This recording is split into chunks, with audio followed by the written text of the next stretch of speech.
Welcome to day 392 of our Deso journey. I'm Ed Krasenstein here with my twin brother Brian. And remember, these videos are being sponsored by NFT Tech.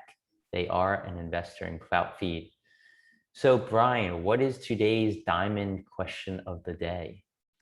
So answer this question and we'll give you some diamonds. Just answer it on the Deso post of this video. And today's question is kind of inspired a little bit by Salil Sethi, who made a post earlier talking about the need to have like group topics to chat about, to post about.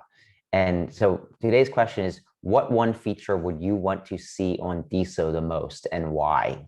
And answer it and you'll get some diamonds. I think I'd like to see verification by association. That's my answer. Yeah, I'm kind of with Salil here, and I think like a sort of like Reddit style group discussion feature would be really cool. And I think something like that is exactly what's needed in a social application or a social blockchain, because that's what's going to keep people interested in coming back. Right now, most of the discussion is based on Deso itself. Imagine if you had a topic for maybe Bitcoin or maybe for sports cars or maybe baseball cards, and people with like interests could communicate with each other in those. I think that could be powerful and really help retain users. Yeah, definitely. So let's get on to the news. Do you want to tell everybody how they can answer the question, or do you do that? Already did that. Just reply in the comment section below this video on Deso. So yesterday, the Jolly Green Investor had yet another TikTok video about Deso, another very positive TikTok video about Deso. This time he mentioned not only Jack Dorsey, Elon Musk, but also Coinbase CEO Brian Armstrong, who, we talked about Coinbase NFT being launched yesterday, and Brian Armstrong mentioned Coinbase NFT needing to move from Web 2.5 over to Web 3 at some point. And Jolly Green Investor essentially said, Deso already has this stuff. Use Deso. Yeah, and I'm guessing that these are paid kind of promos by Deso Foundation. I don't know for sure. Regardless, it doesn't really matter. It's getting the word out. He has 330,000 followers or something like that on TikTok. But I think the linkage between Coinbase and Deso is quite apparent. I hope we're going to see some kind of tie-in. I don't know, maybe Coinbase is waiting for Deso to kind of hit its strides more and bring on some new users first. It is very inactive right now, so maybe they want to see more activity before they do something like that. But we talked a lot about it yesterday, and there's a lot of crossover between Coinbase and Deso. Not only the fact that Coinbase Ventures is one of the early investors in Deso. I hear that Nader gets along well with Brian Armstrong. So we'll see. I hope it's coming soon. Yeah, and we didn't see that huge price jump in Deso after this video. The first video that Jolly Green Investor launched sent the price soaring, and then of course it came back down to earth. The second video sent it up maybe about 40% of the way as it went in the first video, and this one really did nothing for the price, maybe $1 or so. So I think maybe the advertising, if it is advertising through Jolly Green Investor, is getting a bit stale. The same eyes are seeing the same types of videos from him, and they're already aware of Deso and maybe already bought Deso. Well, so yeah, I don't think the goal here is, if it is an ad, is to increase the value of Deso at all. I don't think that's the goal. I think the goal is to increase the number of eyes and ears hearing and seeing about Deso. But then again, you can kind of use price as, an indication of whether the ads are becoming stale, I think. Well, yeah, and the goal shouldn't be to increase the Deso price. Nothing's going to sustainably increase the price other than actions that are being taken by others and the blockchain in general. So like if something like Binance listed Deso, or maybe Coinbase integrated Deso, those would be major, I think, starting points for a price increase, and it should be more sustained rather than you get these quick buy-ins from people that are like trying to ape in after they see one of these videos, and then usually they sell off or other people come in and sell off and it goes back down to where it was. So I think we're going to see more promotions, but I think if you're looking for it to increase the price, you're probably looking at the wrong thing. Yeah. So there's a big fundraising that took place recently, Brian. Yeah, so if you were a BitClout slash Deso OG, then you're probably very familiar with Afterparty. It was an app that was built on the blockchain by Robert Graham and a few others. It's basically a ticketing platform, NFT ticketing platform for events. And it was a really good idea. Really, it should have worked on Deso, but I think it was before its time. So they moved towards other areas. But I just want to mention it because Robert Graham is an OG. Afterparty's been here since the beginning. They raised $4 million in a new round. Paris Hilton was one of the investors, actually, along with some other well-known characters, I guess you could say. But I want to congratulate them, congratulate Robert Graham, and hopefully, as we move forward, we can see more of Afterparty on Deso, hopefully. Yeah, I really like Afterparty and I love what they're doing. So congrats to Robert Graham and all those involved. Yeah, so also moving on, Nader, he made an interesting post. I wouldn't say it's too interesting. I think it's something we all pretty much agree with, but he put it in really well put terms. And his quote is, "Putting Elon Musk in charge of Twitter is like putting Warren Buffett in charge of money. The answer is not to crown a new king. It's to use technology to overhaul the system." And then he went on to say that Bitcoin kind of overhauled money, just like Deso is going to overhaul the social media aspects of the internet. I think it was very well put. Yeah, and I think it makes sense. I don't think you want one figure running Twitter. Like I've said this several, maybe last week. You don't fix the problem with Twitter by taking it from a corporate structure to a private structure. That's just centralizing it more. We want to go in the opposite direction. So, Yeah, allowing Elon Musk to have 100% of the say in a company isn't going to fix it. I do think Elon Musk has entirely great intentions. I think he would be an awesome CEO of Twitter. I think his intentions are to go in that direction of decentralization, but I don't think the answer is to first go private. I don't know, maybe I'm wrong. yeah, no, and I agree with you. I like Elon. I think he has humanity at heart here. I don't think he's trying to do this to make even more money. I mean, maybe partially, but I think ultimately he's trying to fix a problem that he sees. I just don't know if the right answer is to have one man, the wealthiest man in the world, being the sole, well, not sole owner. I'm sure he'd have other people owning Twitter as well, but one of the biggest shareholders of the company, and then pushing what he thinks is best, because what he thinks is best might not necessarily be what's best. I don't know if the wealthiest man on the planet is a good gauge for the rest of the world, the other 7 billion people. Yeah, unless he had ideas to do something like a DAO or something, Right. or kind of other decentralized structure. But also yesterday, Robert Mowry, we actually had a chance to meet him in LA, and he's a professor of blockchain at UCLA, I believe. He wrote a really, really good article about Coinbase NFT on LinkedIn. And it was so good that the article was even featured by the LinkedIn news team. And I'll make sure I post a link to it under this video so you can check it out.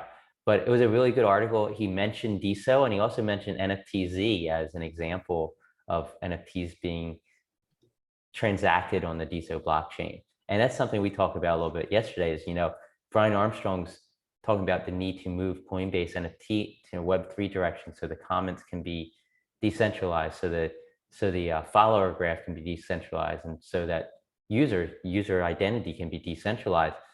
We really do have an example with NFTZ, and it's all that's decentralized on the Deso blockchain. So hopefully Brian Armstrong can take a look at NFTZ and realize that what he wants can be done if you utilize Deso. Yeah, and Robert was a great guy. I mean, how cool of a job is that? Like a professor of blockchain at a university. He had a lot of really good insight into things, and great article. Yeah, and he's a good friend of Chase Steely. He introduced us to him, and he had some awesome things to say. So good job, Robert. I don't know your username on Deso, or I would tag you. I couldn't find it. So reply to his video if you watch it, or maybe Chase Steely, if you're watching, you can tag him in this video. But also yesterday, there was a really cool event that took place on Entre. And that involves Scott Page, from Pink Floyd. So Scott Page from Pink Floyd actually met Mr. Triplett in LA at NFT's LA, and they hooked up. I don't know if they had known each other previously or not. I don't think so. But thanks to Mr. Triplett, he got Scott Page to come on to an Entre live video conference call, one of the live video rooms they have over on Entre. And they discussed Deso, they discussed Think NFT, which is Scott Page's NFT project, thinkNFT.live. And Scott said that he wants to help push Deso at some of the events he holds with Think NFT. It was a great conversation from what I hear. I didn't attend. I wish I had. I wish I had known more about it. But Michael Morrow, the creator and founder of Entre, was there. Paulie Hart was there. Jody Bozzert was there. Maintain the Reason was there. Marlon JM2K and Darian Parrish was there. I heard about this from Darian Parrish, who made a post with a screenshot of the room. But how cool is it to be able to talk to Scott Page in an Entre room? Yeah, and about NFTs and Deso.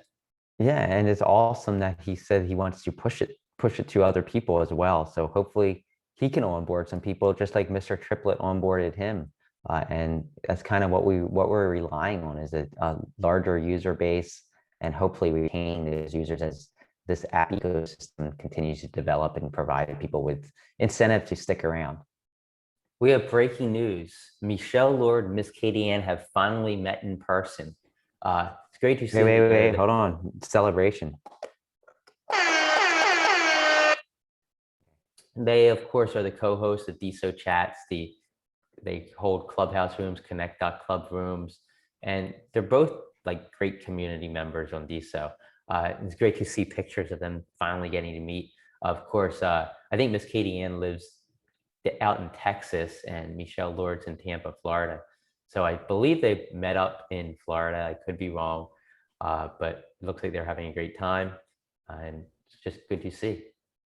Yeah, two great people. I'll get to interact with them later today when we do our weekend review at 11 a.m. Eastern time on Clubhouse. Yeah, and also I know Michelle Lord's trying to schedule the Deso Beach meetup #2 sometime in November, which will, I believe, take place in Tampa as well. So we'll probably try and make it there this time, since it's so close to us. But definitely keep an eye and ear out for that, for anybody who wants to attend. And also the Deso meetup in Spain. Ibiza, right? Ibiza, Spain is going to be taking place sometime in October. Brian and I are actually considering maybe going, just had to see about school with our kids and stuff. I gave Izzy some dates of what might work a little better for us, but we'll have to wait and see. So some great meetups coming up. Yeah, definitely. Looking forward to it. So let's get on to the top hashtags of the day. And they're actually all the same ones we've been seeing for the most part. Deso was #1, followed by NFT, Web3, photography, and music. So those are what people are talking about the most, according to Open Prosper. This is like the most boring part of our show, because they're always pretty much the same.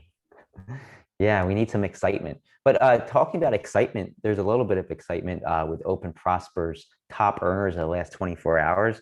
In total, $8,952 was earned. And this is by 29,700 creators, but that number is skewed because of bot activity. The one number that really stood out to me was 23 different creators earned at least one Deso, which is about $40. That's usually like 10 to like 14. So it's almost double what it normally is. And I'm not exactly sure why. Maybe there's just a lot of, I don't know.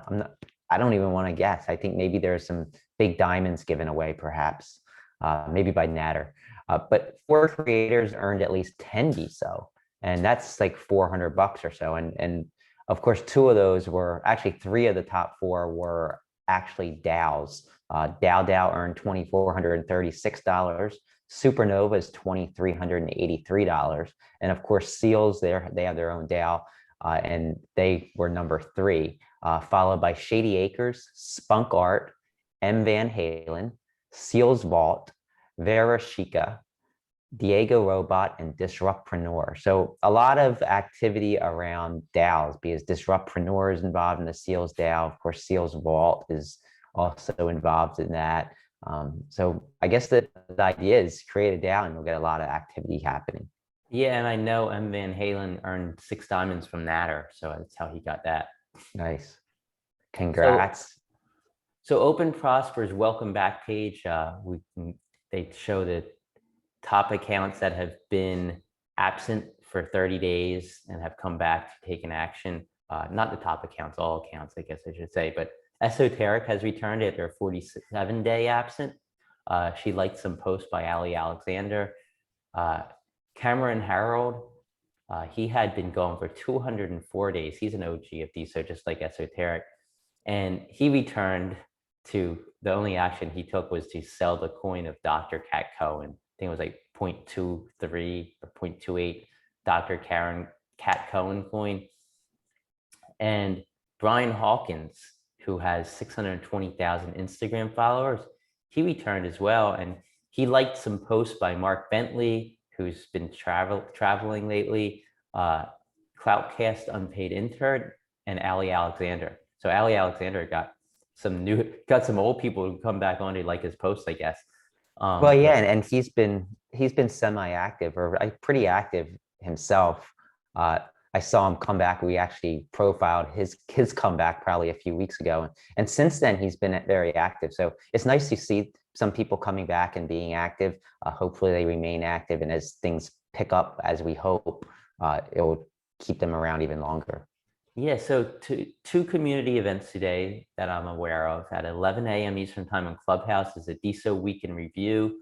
That's a room where you learn about all the news that took place on Deso over the last week. Brian gives a complete recap of all the news we've covered, or most of it at least. And then other individuals give a recap of what they've been doing during the week. And of course, Deso Chat, Miss Katie Ann, Michelle Lord are going to be there as they run the room. Brian will be there. French Connector, Wildography, GDS, Rhubarb, Real Good Ben Sipe, Dr. Rob, Zorin, Clout Women Unite, and many, many others. At 5 p.m. Eastern Time on Clubhouse is the Enter the Web3 Deso Trolls Kingdom AMA with Jay Vague, Stephen Kelly, and BitBoss. So just two great rooms that you should definitely check out on Clubhouse today. And that's all the news we have for you today. We'll talk to everyone tomorrow.